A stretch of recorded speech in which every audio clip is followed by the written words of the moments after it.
Hi hello నమస్తే welcome to మనం TV. అందరికీ ఉగాది శుభాకాంక్షలు.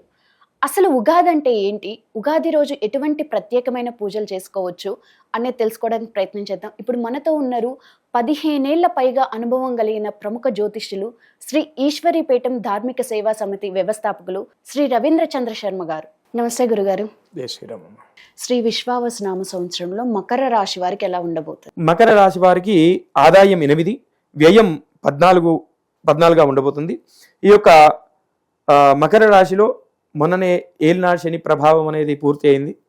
వారికి ఇప్పటి నుండి కొద్ది అవకాశాలు వస్తూ ఉంటాయి. శని 3వ స్థానంలో ఉంటాడు, మంచి అనుకూల స్థానంలోనే ఉన్నాడు. బృహస్పతి కూడా అనుకూల స్థానంలోనే ఉన్నాడు. కాకపోతే మానసిక ఇబ్బందులు అనేటువంటివి కొద్దిగా ఏర్పడతాయి. వీరికి మానసికంగా ప్రతీది కూడా చేసేటువంటి కెపాసిటీ ఉన్నా కూడా నేను చేయలేను అనేటువంటి అననుకూలత దృక్పథంలో ఉంటారు.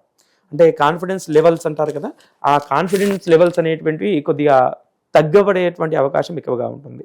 వీరు ప్రతి శుక్రవారం రోజున అమ్మవారికి సంబంధించినటువంటి స్తోత్ర పారాయణం చేసుకోవాలి. ఎక్కువగా కుంకుమార్చన చేసుకోవడం, అంటే లలితా సహస్రనామ పారాయణం కానీ, లేదంటే దుర్గాదేవి సంబంధించినటువంటి అష్టోత్తర పారాయణం కానీ చేసుకుంటే చాలా మంచి ఫలితాలు కలుగుతాయి.